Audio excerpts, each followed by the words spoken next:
Outra característica, então, olha só. Deixa eu fazer um paralelo aqui com resistores. Num resistorzinho lá na oficina que você pegou, você conseguir identificar a resistência elétrica. Primeiro, né?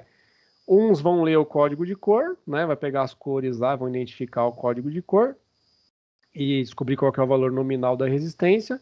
Outros já vão pegar o multímetro, colocar lá na posição para medição de resistência elétrica e vai medir a resistência elétrica. Pronto.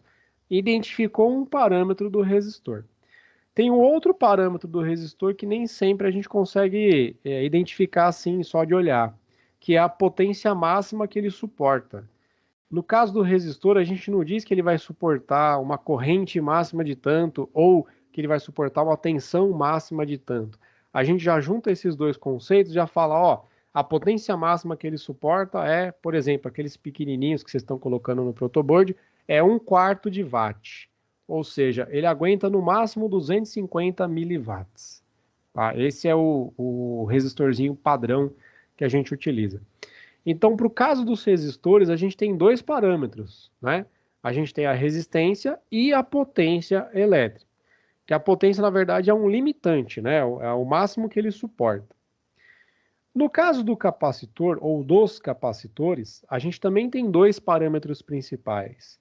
O primeiro deles é o que a gente já falou, que é a capacitância dele, ou seja, o quanto de energia elétrica que ele consegue armazenar, né? Capacidade de armazenar carga. E a outra característica que a gente tem é a tensão máxima de trabalho dele, tá? Então, a gente pode ter num capacitor, e normalmente isso vem impresso no corpo do capacitor, que é o máximo de tensão que ele pode suportar. Em outras palavras, a máxima isolação que ele consegue segurar entre as armaduras, né? Lembra que tem um material isolante entre as armaduras, então a máxima isolação que ele consegue segurar é esse parâmetro definido pela tensão de trabalho, que normalmente está escrito lá no corpo do componente, tá? Deixa eu ver se tem uma fotinho aqui, ó. Olha só esse capacitor aqui que já está rabiscado aqui em vermelho. 68 microfarads é a capacitância dele e a tensão máxima que ele pode suportar é 400 volts. Então eu posso colocar no máximo 400 volts nos terminais dele, né? Quer dizer, ele pode se carregar até 400 volts no máximo. Se eu colocar uma tensão maior do que 400 volts, ele pode romper a isolação ali no meio e pode até explodir. Então tem que tomar cuidado com essa situação. Esse é um tipo de capacitor, a gente vai falar dos tipos de todos eles daqui a pouquinho, né? E como identificar as características no corpo dele, mas no primeiro momento o importante é você ter em mente isso. Da mesma forma que um resistor tem uma potência máxima que ele consegue suportar, que ele consegue dissipar, e no caso do capacitor, não é potência que a gente diz, é tensão. Então, se o capacitor ele está especificado como 400 volts no máximo, quer dizer que eu não posso colocar uma tensão maior que 400 volts. Se eu colocar maior que 400 volts, ele vai para o saco. O capacitor ele vai ser aplicado em várias situações. Uma delas que vocês vão ver mais, talvez a melhor e a mais recente que vocês vão ter, a mais decente talvez, né?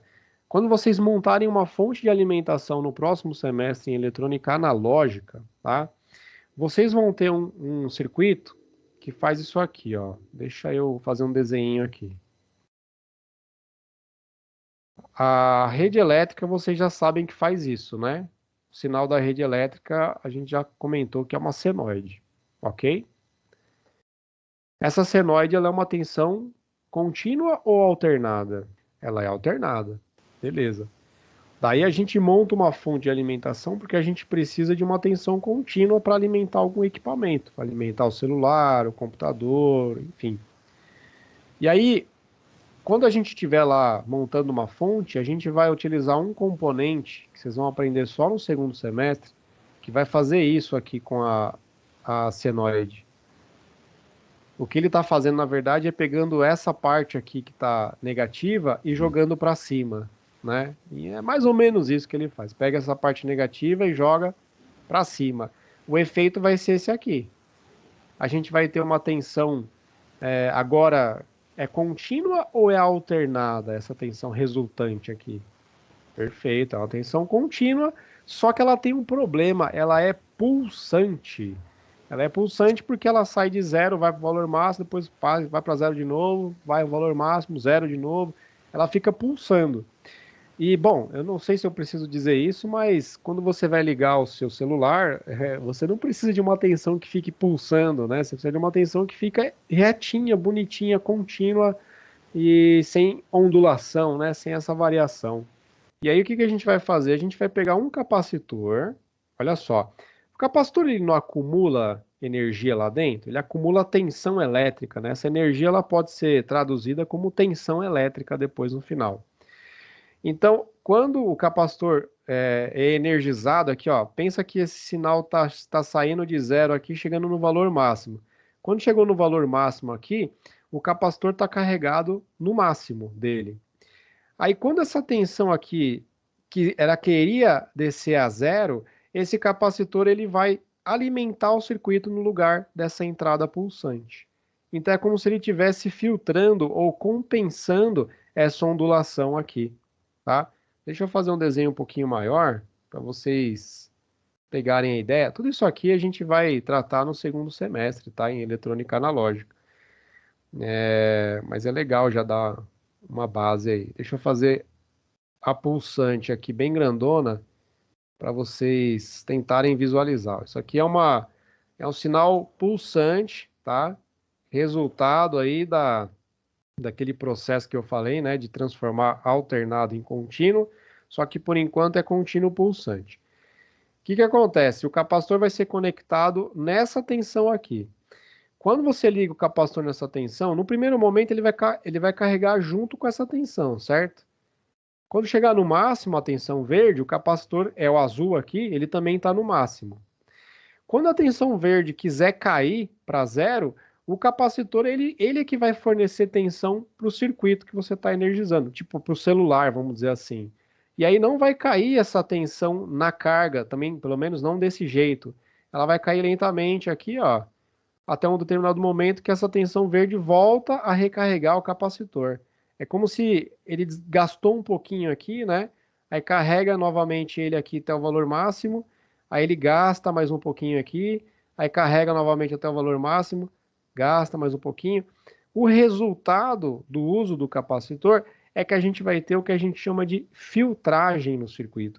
E é como se eu estivesse removendo essa parte aqui que é pulsante e deixando só essa linha mais alta aqui, azul. Então a minha saída de tensão, ela não vai ser mais pulsante. Ela vai ter uma pequena ondulação, mas ela já vai estar bem melhor do que seria, no caso, totalmente pulsante. E aí vai ter outros componentes que vão melhorar ainda mais esse sinal e fazer com que a gente consiga alimentar o celular ou que tem na nossa fonte de bancada lá na oficina que consegue alimentar os circuitos no protoboard. Tá bom? Isso é uma das aplicações, tá? Então vamos falar dos tipos. Primeiro a gente tem o capacitor, uma classificação que é assim, a gente tem os capacitores que são polarizados e os capacitores que não são polarizados. Quando a gente falou de resistores, a gente não entrou nesse conceito porque resistor tanto faz a forma que você liga ele no circuito, certo? Você pode ligar ele de uma posição ou inverter a posição, inverter os terminais dele, o resistor vai funcionar da mesma forma. No caso dos capacitores, existem capacitores que você não pode conectar eles ao contrário do que deveria.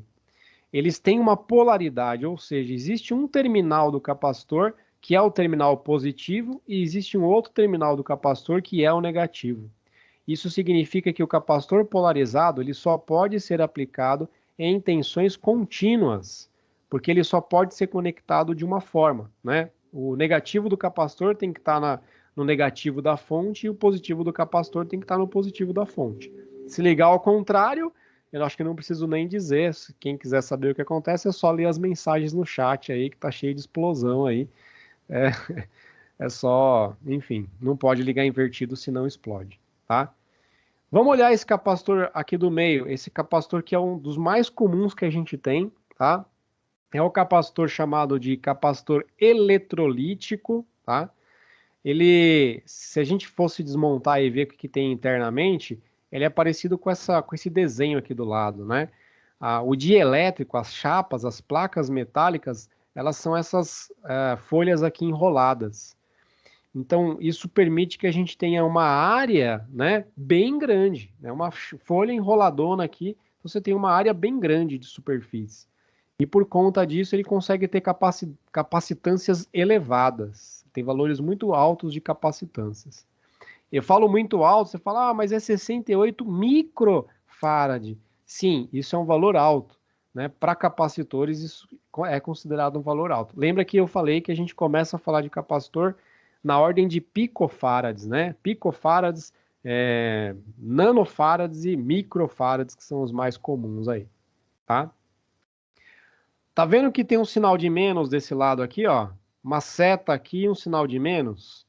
Tá dizendo que esse terminal aqui de cima é o terminal negativo do capacitor e o terminal de baixo é o terminal positivo. Repara que a gente também tem aqui uma diferença de tamanho entre os dois, tá? O negativo é o menor e o positivo é o maior, considerando que você comprou um capacitor novo, zero, né? Tá novo lá, ninguém cortou os terminais dele, então o maior é o positivo e o menor é o negativo. Mas se alguém já tiver cortado os terminais, se orienta por essa indicação aqui no corpo do capacitor. Então esse é o chamado capacitor eletrolítico. Pode ter tamanhos diferentes, mas em geral o formato é bem parecido com esse daqui. Esse outro pequenininho aqui, ele é menorzinho geralmente, né? Ele é um capacitor fabricado por outro tipo de material, né? O material isolante lá no meio é um material, esse tântalo aqui, né? Por isso que a gente chama ele de capacitor de tântalo, tá? E da mesma forma como o eletrolítico, ele também é polarizado. Veja que tem um sinalzinho de mais aqui, o terminal maior, indicando que ele é o positivo, e o terminal menor é o negativo. Esse aqui a indicação é o do positivo. No eletrolítico a indicação é o do negativo. Tá? Mas como está no corpo deles, é fácil identificar. Tá bom? Daqui a pouco, daqui a alguns slides, eu vou mostrar como é que a gente faz a leitura do código desse capacitor, né? Porque o eletrolítico tá fácil, né? Eu perguntei e vocês identificaram, 68 microfarads, a isolação de 400 volts. E nesse caso aqui, 335, o que é isso? Como é que eu leio, como é que eu identifico a capacitância desse cara? A gente vai ver ainda hoje, mas daqui a alguns slides, tá? A simbologia utilizada para capacitores polarizados, geralmente tem várias simbologias, né? Depende do padrão que a gente utiliza. Essa primeira, eu vou até rabiscar aqui em cima, para deixar destacado, tá? Essa daqui é o que normalmente a gente vai usar aí nas nossas montagens na oficina, tá? Nos circuitinhos que a gente mostrar aí para fazer é o que a gente vai usar. Esse outro aqui também é uma outra simbologia que a gente utiliza aí com frequência, tá? Então, se você quisesse decorar alguma simbologia, você poderia decorar essas duas aqui. Como que a gente identifica que ele é polarizado? Tem um sinalzinho de mais para indicar que é o polo positivo da simbologia do capacitor, tá? Ampliando um pouquinho aí, que o Emanuel tinha questionado aí sobre a aplicação, né, possíveis aplicações, ampliando um pouco os tipos de aplicação que a gente pode ter, lembra que eu falei que o capacitor ele não se carrega instantaneamente, ele demora um certo tempo para se carregar? Esse negócio de falar que demora um certo tempo para se carregar faz com que a gente possa utilizar o capacitor em circuitos temporizadores. Não sei se vocês já identificaram, acho que a gente até já comentou. Ih, caramba. Fiz besteira aqui, toquei o dedo aqui no ESC, mas voltou. A gente já comentou sobre minuteria, né, em instalações elétricas prediais. E as minuterias, elas são um circuito elétrico, eletrônico, que você dá um pulso, né, no botãozinho, e a lâmpada fica ligada durante um tempo, depois desliga. Isso é um tipo de circuito temporizador. E lá, a base de tempo desse circuito é dada por um capacitor, ou por alguns capacitores. tá? Não sei se vocês já viram aqueles dispositivos que pisca, né? Pisca-pisca, mas não pisca-pisca de árvore de Natal, né? Um pisca-pisca, por exemplo, daqueles sinaleiros de entrada e saída de veículos e tal. Aquilo lá também tem um circuito temporizador lá dentro, e a base de tempo do circuito temporizador desse sistema é baseado em capacitores também. Tá? Então é mais uma aplicação, né? Mais vamos dizer assim, um tipo de circuito de aplicação que a gente pode utilizar capacitores. Tá? Circuitos conversores é aquela fonte que eu comentei, né? A gente inclui lá o capacitor como um conversor, né? Não o capacitor em si, um conversor, mas o circuito que ele compõe, um circuito conversor, tá? E, bom, mais adiante a gente vai falar sobre filtros também, né? Em eletrônica analógica, não agora. E osciladores também, que quando a gente entrar em eletrônica digital, a gente vai precisar de um circuito oscilador. E a base de tempo para o circuito funcionar é um capacitor também. Então, o capacitor é um cara bem importante aí em sistemas eletrônicos, tá? Posteriormente, nós temos aí também os capacitores que a gente diz que são os não polarizados. Bom, se um é polarizado e ele tem lá o terminal que a gente diz que é o positivo e o outro terminal que a gente diz que é o negativo, então os capacitores não polarizados são aqueles que não têm diferença de conexão no protoboard. É tipo um resistor, tanto faz a forma que você conecta no protoboard, no circuito, que eles vão funcionar tranquilamente. E para os capacitores não polarizados, a gente tem basicamente três tipos que está relacionado com o material construtivo deles. Esses daqui são os chamados de capacitores de disco cerâmico, tá? Esse que parece uma lentilha, tá? Temos esses aqui que são um pouco maiorzinhos, né? Que a gente chama de poliéster, são capacitores de poliéster, é um material que é formado o dielétrico, né? Então, cerâmico é um material cerâmico, poliéster é um poliéster que compõe lá o isolante lá no meio, dielétrico, e o polipropileno, que eu já comentei com vocês aí, que é um outro tipo de capacitor, um outro tipo de material de fabricação, tá? A base do funcionamento é a mesma, tá? São placas, né? Pode ser que a disposição das placas internamente na estrutura do componente não seja exatamente a mesma, né? Esse de polipropileno, ele é enrolado também, é como se fosse o eletrolítico, mas não tem diferenciação de polaridade. Então, esses capacitores aqui, eles podem ser utilizados em circuitos que você necessita aplicá-los em corrente alternada. Por exemplo, na correção de fator de potência ou partida de motores elétricos. Essa partida de motores elétricos, aí, o motivo da gente necessitar de um capacitor para fazer isso, vai ser abordado em máquinas elétricas também no semestre que vem. Então, hoje, eu só quero que vocês registrem em algum lugar aí da memória de vocês que existe um componente que se chama capacitor, que pode auxiliar os motores elétricos a partirem, né, a começarem a girar. Né? Máquina de lavar, por exemplo, motorzinho da máquina de lavar, quem já viu lá uma máquina sendo consertada, já viu uma máquina por dentro, deve ter percebido que o motor tinha uma capinha metálica e dentro da capinha metálica ali do lado tem um capacitorzinho, tá? Esse capacitorzinho ele é para dar partida desse motor, tá? E toda a motivação, a explicação teórica disso, vocês vão ver em máquinas elétricas. Não sei quem vai ser o professor de máquinas elétricas. Talvez seja eu e o Patrick que vai trabalhar também no segundo semestre com vocês. Então a gente vai disputar quem é que vai dar máquinas elétricas e quem é que vai dar eletrônica analógica. Tá? Pode ser que seja eu, pode ser que seja ele, enfim. Mas aguardem e quando chegar lá a gente aborda esse tema. O que você precisa saber é que esses são não polarizados, ou seja, podem ser aplicados em corrente alternada que não vai explodir. Que bom, né? E a simbologia é muito simples. É essa simbologia que a gente utiliza para o capacitor que é não polarizado. Tá? Também dá para vocês verem, em alguns lugares, às vezes a gente até faz a simbologia assim, ó.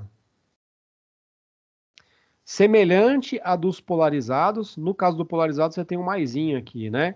você faz exatamente igual o do polarizado, essa simbologia é igual ao do polarizado, só que você não coloca o sinal de mais.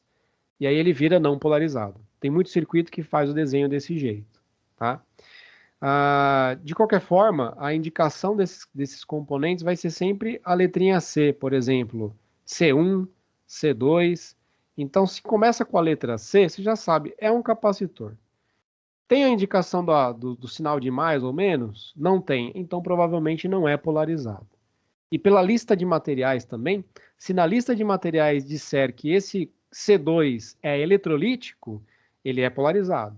Se na lista de materiais disser que esse C2 é um capacitor de poliéster ou de disco cerâmico, ele não é polarizado. Tá? Então tem formas da gente trabalhar isso. E, de novo, em eletrônica analógica, quando a gente for montar a nossa fonte de alimentação, você vai receber um monte de componentes e uma lista de materiais, e a gente vai treinar essa coisa de identificar componentes, saber se ele é, se ele não é, enfim. Então, tem muita coisa que vocês vão ver lá para frente ainda. Hoje é só meio que uma introdução, né, do que vai acontecer lá na frente. Eu às vezes acabo falando demais, dando mais detalhes do que precisava, tá? Mas fiquem tranquilos, tá? Talvez vocês não precisem de 100% do que eu estou falando. Exemplos de aplicação: ventiladores, refrigeradores, né? Então, aqui de novo, motores, tá? Para auxiliar nos sistemas de partida de motor. Essa parte dos temporizadores, filtros e osciladores é a mesma coisa que o capacitor eletrolítico.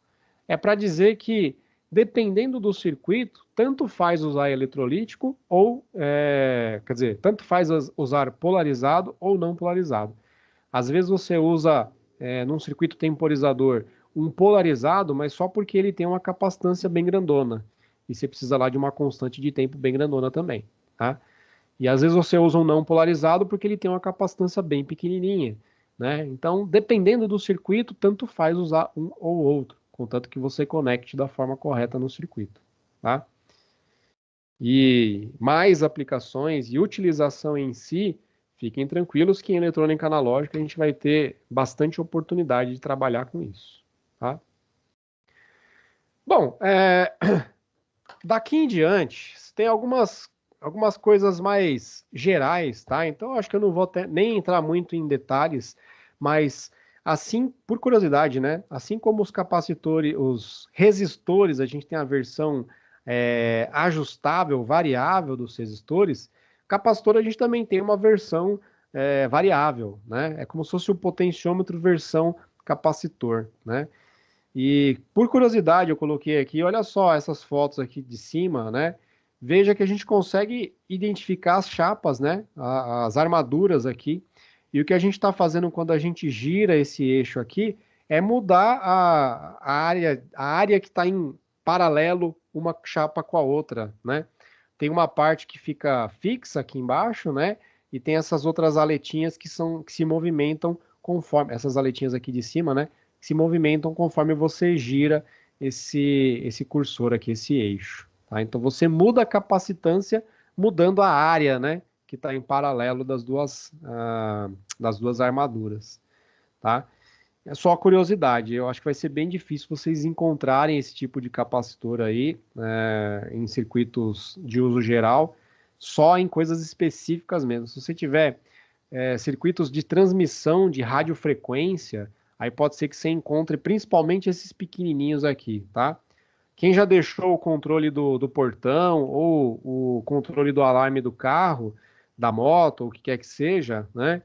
Deve ter visto que tem um circuitinho, uma plaquinha lá dentro do circuitinho, e desse circuitinho, muito provavelmente tem algum componente parecido com esses caras aqui, tá? Que são capacitores variáveis, é utilizado aí no circuito oscilador do sistema de transmissão aí de radiofrequência, né? Porque quando você aperta o botãozinho do controle, ele manda um sinal lá para a central e aí destrava o alarme do carro ou abre o portão da sua casa, enfim. A simbologia para capacitores variáveis, assim como resistores variáveis, a gente usa essa setinha, né? Em geral, na eletrônica, essa setinha indica aí que o componente é variável, tá? E aqui tá as aplicações para esse tipo de coisa, né? Sintonias de filtros, né? Rádio AM, né? Não sei se alguém aqui já teve alguma vez na vida um rádio AM, deve ter, enfim, se deparado com um cara parecido com esse aqui, né? Que é o cara que é o tipo de capacitor que a gente utilizava para fazer a sintonia lá do rádio AM, tá? Por isso que eu falei para vocês que é meio difícil vocês se depararem com esse tipo de coisa. Só se alguém aqui for trabalhar com eletrônica e específico em radiotransmissão, né? Transmissão aí de radiofrequência, que vai se deparar com esse tipo de coisa.